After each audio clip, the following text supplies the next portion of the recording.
KVP news में आपका स्वागत है। प्रस्तुत है केवीपी न्यूज से आज के समाचार। भारत ने नाममात्र सकल घरेलू उत्पाद जीडीपी के आधार पर जापान को पीछे छोड़ते हुए विश्व की चौथी सबसे बड़ी अर्थव्यवस्था बनने का ऐतिहासिक मुकाम हासिल कर लिया है। सरकारी आंकड़ों के अनुसार अब भारत की अर्थव्यवस्था लगभग 4.18 ट्रिलियन अमेरिकी डॉलर के साथ संयुक्त राज्य अमेरिका, चीन और जर्मनी के बाद चौथे स्थान पर है, जबकि जापान अब 5वें स्थान पर खिसक गया है।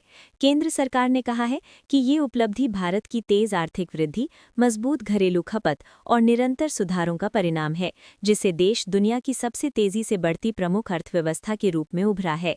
सरकार के अनुमान के अनुसार इसी गति के साथ भारत 2030 तक जर्मनी को भी पीछे छोड़कर तीसरी सबसे बड़ी अर्थव्यवस्था बन सकता है, जब उसकी जीडीपी लगभग 7.3 ट्रिलियन डॉलर तक पहुंचने की उम्मीद है। उत्तराखंड के चमोली जिले में विष्णुगढ़ पीपलकोटी जलविद्युत परियोजना की पीपलकोटी सुरंग के अंदर मंगलवार देर रात एक बड़ा हादसा हुआ, जब दो लोको ट्रेनें आपस में जा टकराईं। इन ट्रेनों में मजदूरों और अधिकारियों सहित लगभग 109 लोग सवार थे, जिनमें से लगभग 59-60 लोग घायल हो गए, जिनमें कई की हालत गंभीर भी बताई जा रही है। घटना शिफ्ट बदलने के दौरान हुई, जब एक लोको ट्रेन मजदूरों को ले जा रही थी और दूसरी सामग्री ढो रही थी, और तकनीकी खामी के कारण दोनों आपस में भिड़ गईं। घायलों को जल्दी से राहत एवं बचाव टीमों द्वारा सुरंग से बाहर निकाला गया और गोपेश्वर जिला अस्पताल तथा पीपलकोटी के अस्पतालों में भर्ती कराया गया, जहां उनका इलाज जारी है। प्रशासन ने हादसे के कारणों की जांच शुरू कर दी है और परियोजना स्थल पर सुरक्षा इंतजामों की समीक्षा कर रहा है। उत्तराखंड के नैनीताल जिले के ओखलकांडा ब्लॉक में एक भयावह घटना सामने आई है, जहां गुलदार यानी लेपर्ड ने एक महिला पर अचानक हमला किया और उसे लगभग 2 किलोमीटर तक जंगल की ओर घसीट ले गया, जिसके बाद महिला की मौत हो गई। घटना उस समय हुई जब मृतिका रेखा देवी अपने गांव के पास घास काटने गई थी और वहीं घात लगाए बैठे गुलदार ने उस पर हमला कर दिया। महिलाओं की चीख पुकार पर ग्रामीणों ने शोर मचाया, परंतु तेंदुए ने उसे नहीं छोड़ा और अंततः जंगल के भीतर ले जाकर उसकी जान ले ली, जिससे पूरे इलाके में भय और आक्रोश फैल गया है। घटना की सूचना पर वन विभाग और स्थानीय विधायक मौके पर पहुंचकर स्थिति का जायजा ले रहे हैं तथा ग्रामीणों ने वन विभाग से गुलदारों को पकड़ने या मार गिराने की कड़ी कार्रवाई की मांग की है, क्योंकि वे लगातार मानव वन्यजीव संघर्ष की समस्या से परेशान हैं। देश की प्रमुख एयरलाइन इंडिगो पर केंद्रीय वस्तु एवं सेवा कर विभाग ने 458.26 करोड़ रुपए से अधिक का जुर्माना लगाया है, जो वित्त वर्ष 2018 से 19 से 2022-23 तक की जीएसटी असेसमेंट से जुड़ा हुआ है। यह आदेश सीजीएसटी दक्षिण दिल्ली आयुक्तरेट के अतिरिक्त आयुक्त द्वारा सीजीएसटी एक्ट 2017 की धारा 74 के अंतर्गत जारी किया गया है, जिसमें विदेशी आपूर्तिकर्ता से प्राप्त मुआवजे पर जीएसटी, ब्याज और जुर्माना तथा कुछ इनपुट टैक्स क्रेडिट को अस्वीकार करने की मांग शामिल है। इंडिगो की पेरेंट कंपनी इंटरग्लोब एविएशन ने कहा है कि वो इस आदेश को त्रुटिपूर्ण और कानून के अनुसार नहीं मानती है और उचित कानूनी उपायों के माध्यम से इसे चुनौती देगी। साथ ही कंपनी का कहना है कि इससे उसके वित्तीय व परिचालन पक्ष पर कोई महत्वपूर्ण प्रभाव नहीं पड़ेगा। अमेरिका के प्रमुख think tank council on foreign relations (CFR) की हालिया report conflicts to watch in 2026 में चेतावनी दी गई है कि 2026 में भारत और पाकिस्तान के बीच फिर से सशस्त्र संघर्ष या युद्ध का खतरा है। रिपोर्ट के अनुसार ये आशंका इस वजह से जताई गई है कि जम्मू कश्मीर में आतंकी गतिविधियां बढ़ रही हैं, जो दोनों देशों के बीच तनाव को बढ़ा सकती हैं और किसी भी छोटी घटना के बाद स्थिति जल्दी बिगड़ सकती है। रिपोर्ट में ये भी कहा गया है कि दोनों देशों ने अपनी सैन्य तैयारियों और हथियारों की खरीद में वृद्धि की है, जिसमें भारत ने रक्षा अधिग्रहणों को मंजूरी दी है और पाकिस्तान भी ड्रोन तथा एयर डिफेंस सिस्टम खरीदने की कोशिश कर रहा है, जिससे संघर्ष की संभावना और बढ़ी है। CFR ने इस संभावित टकराव को मध्यम संभावना वाला खतरा बताया है और ये भी उल्लेख किया है कि युद्ध की आशंका सिर्फ अनुमान है, न कि निश्चित निष्कर्ष। उत्तराखंड के देहरादून में त्रिपुरा के छात्र एंजल चकमा की हत्या के बाद राष्ट्रीय मानवाधिकार आयोग ने मामले को गंभीरता से लेते हुए राज्य सरकार को नोटिस जारी किया है और अब तक की कार्रवाई की विस्तृत रिपोर्ट तलब की है। आयोग ने सेक्शन 12 के तहत संज्ञान लेते हुए उत्तराखंड सरकार से बताया जाने को कहा है कि पुलिस प्रशासन ने इस घटना पर क्या कदम उठाए हैं। साथ ही पूरे राज्य में पूर्वोत्तर के छात्रों की सुरक्षा सुनिश्चित करने के निर्देश दिए हैं। एंजल चकमा पर आरोपी 6 लोगों ने पहले अलग अलग हमले किए थे, जिनमें चाकू और अन्य हथियारों का उपयोग हुआ था और बाद में उसकी इलाज के दौरान मौत हो गई थी, जिससे ये मामला मानवाधिकार और छात्रों की सुरक्षा का मुद्दा बन गया है। उत्तराखंड नए साल 2026 के स्वागत के लिए तैयार है, खासकर मसूरी और देहरादून जैसे प्रमुख पर्यटन व शहरों में। मसूरी के होटलों में अधिकतर कमरे पहले से बुक हो चुके हैं, कुछ स्थानों पर लगभग 80% तक बुकिंग हो चुकी है, जिससे प्रशासन और होटल उद्योग ये उम्मीद कर रहे हैं कि 31 दिसंबर तक यहां भारी भीड़ रहेगी। टूरिस्टों के बड़े पैमाने पर आने से ट्रैफिक और पार्किंग व्यवस्थाओं पर दबाव बढ़ रहा है, इसलिए देहरादून और मसूरी पुलिस ने विशेष ट्रैफिक प्लान और रूट डायवर्जन लागू कर दिए हैं ताकि भीड़ और वाहनों को संभाला जा सके। बांग्लादेश की 3 बार की पूर्व प्रधानमंत्री और नेशनलिस्ट पार्टी की प्रमुख खालिदा जिया का अंतिम संस्कार आज ढाका में किया जा रहा है, जहां उनके शरीर को पूरे राज्य सम्मान के साथ उनके पतु दिवंगत राष्ट्रपति जियाउर रहमान की कब्र के पास ही दफनाया जाएगा। जिया का निधन 80 वर्ष की आयु में लंबी बीमारी के बाद हुआ था, जिसके चलते बांग्लादेश में 3 दिनों का राज्य शोक भी घोषित किया गया है। भारत से विदेश मंत्री एस जयशंकर उनके जनाजे में शिरकत करने के लिए ढाका जाएंगे, जिससे दोनों देशों के बीच कूटनीतिक सम्मान और संवेदना व्यक्त होगी।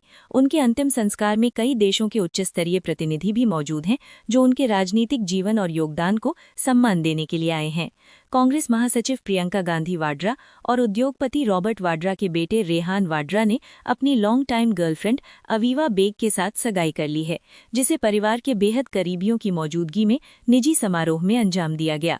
दोनों पिछले लगभग 7 साल से एक दूसरे को जानते और डेट कर रहे थे, और हाल ही में रेहान ने अवीवा को शादी के लिए प्रपोज किया, जिसे उन्होंने स्वीकार कर लिया। अवीवा दिल्ली की रहने वाली हैं और उन्हें फोटोग्राफी का शौक है। दोनों ही कला और फोटो से जुड़े कार्यों में रुचि रखते हैं, जिससे उनका रिश्ता और भी मजबूत माना जाता है। सगाई के बाद दोनों परिवार अब आगे की शादी की तैयारियों और तारीख तय करने की योजनाएं बना रहे हैं। और राहुल गांधी, प्रियंका गांधी सहित परिवार के सदस्य इस खुशी के मौके पर साथ हैं। इसके अलावा अवीवा की मां नंदिता बेग का कांग्रेस मुख्यालय इंदिरा भवन के कुछ डिजाइन कार्यों से भी जुड़ाव रहा है, जिससे दोनों परिवारों का पारिवारिक और प्रोफेशनल रूप से भी नाता माना जा रहा है। 2025 भारतीय फिल्म उद्योग के लिए बॉक्स ऑफिस के मामले में बहुत बड़ी उपलब्धि वाला साल साबित हुआ है, जब कुल 26 फिल्मों ने 100 करोड़ रुपए क्लब में जगह बनाई और दर्शकों को खूब मनोरंजन दिया। इस सफलता का श्रेय बॉक्स ऑफिस पर लगातार बढ़ती कमाई, दर्शकों की रुचि और विविध विषयों वाली फिल्मों को दिया जा रहा है, जिससे हिंदी तथा अन्य भाषाओं की फिल्मों ने मिलकर इस प्रतिष्ठित क्लब में शामिल होने का रिकॉर्ड बनाया।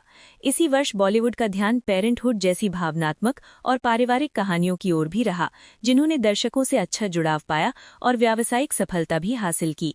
इसके अलावा 2025 में एक बड़ा सांस्कृतिक क्षण तब आया जब शाहरुख खान ने मेटा गाला में शिरकत की, और वो इतिहास रचते हुए पहले भारतीय मेल एक्टर बने जिन्होंने प्रतिष्ठित फैशन इवेंट में हिस्सा लिया, जिससे भारतीय सिनेमा और ग्लोबल पॉप कल्चर दोनों में एक नया मुकाम स्थापित हुआ।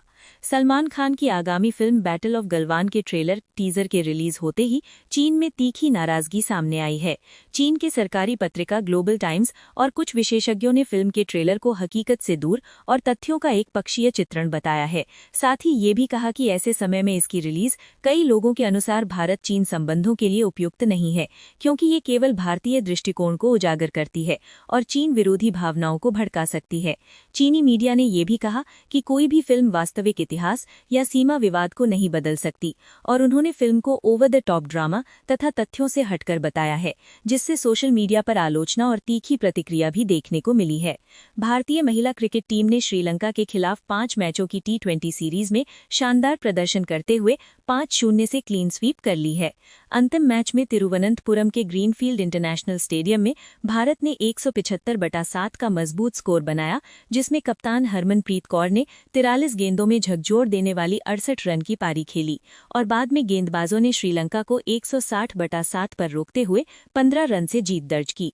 इस जीत के साथ भारत ने तीसरी बार किसी T20 सीरीज में 5-0 से सफाया किया है, जो महिला टीम की निरंतरता और दबदबे को दर्शाता है।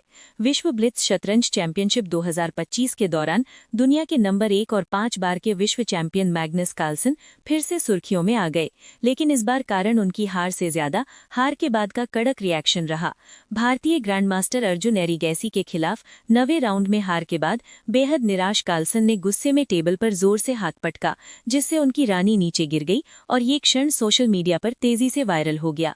इससे पहले भी 2025 में गुकेश बारिश के खिलाफ हार के बाद उन्होंने गुस्से में तालिका पर प्रतिक्रिया दी थी। इस घटना पर प्रशंसकों और विशेषज्ञों के बीच खेल भावना और भावनात्मक नियंत्रण पर चर्चा भी तेज हो चुकी है, जबकि अर्जुन की शानदार खेल शैली और संयम को प्रशंसा मिल रही है। भारत के विभिन्न राज्यों में 31 दिसंबर 2025 को मौसम ज्यादातर ठंडा और कोहरे भरा बना रहेगा। खासकर उत्तर भारत में घना कोहरा छाया हुआ है, जबकि पहाड़ी इलाकों में बर्फबारी की संभावना बनी हुई है। पंजाब, हरियाणा, दिल्ली, उत्तर प्रदेश और राजस्थान में बहुत घना कोहरा रहेगा। न्यूनतम तापमान 5 से 10 डिग्री सेल्सियस। साथ ही पश्चिमी उत्तर प्रदेश और दिल्ली में हल्की बारिश हो सकती है। जम्मू कश्मीर, हिमाचल प्रदेश, उत्तराखंड और लद्दाख में हल्की से मध्यम बर्फबारी और बारिश के आसार हैं, जबकि बिहार, झारखंड और पूर्वी उत्तर प्रदेश में शीतल लहर और मध्यम कोहरा जारी रहेगा। मध्य भारत जैसे मध्य प्रदेश, महाराष्ट्र में साफ मौसम के साथ ठंडी हवाएं चलेंगी। तापमान 10 से 25 डिग्री। दक्षिण में केरल, तमिलनाडु, कर्नाटक में हल्की बारिश और आंधी की गुंजाइश है। पूर्वी राज्यों में पश्चिम बंगाल, ओडिशा में कोहरा और ठंड बनी रहेगी। गुजरात में धूप खिली रहेगी।